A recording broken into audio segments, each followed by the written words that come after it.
તો શું કહેવાનો મતલબ શું તમારો થાય ભાઈ? એટલે એવું નતું ભાઈ, મેં પૂછ્યું કે આ ડ્રો કરવાનો છે, મેસેજ મારામાં આવ્યા ને એટલે કીધું. એમને હળવેક દઈને કહેવાય ને કે ભાઈ આ ડ્રો કેદી છે, શું છે અને શું કરવાનું છે, એમ શું કરવાનું છે એ નહીં કહેવાનું.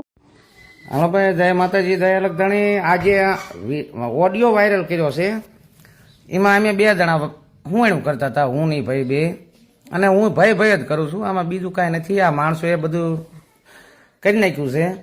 આમાં કાંઈ બીજું કોઈ સમાજને ખોટું લાગે એવું નથી. અમે 2 હુંયણું કરતા હતા અને ઓડિયો કોઈકે કાઢી અને વાયરલ કરી નાખ્યો છે. એટલે બીજું આમાં તમે ન સમજશો, માફ કરજો કદાચ કંઈક મારેથી ભૂલમાં બોલાઈ ગયું હોય તો બાકી અમે હુંયણું કરતા હતા. એ ગામનો આમાં જે ડ્રોની અંદર સભ્ય હશે, એટલે મેં કીધું તમે હીરાને તમે અવળો ન સમજશો એમ, બીજું કાંઈ આમાં નથી. ભલે માફ કરજો. જય કોળી સમાજ, જય માનદાતા, જય દ્વારકાવાળા, જય ઠાકર.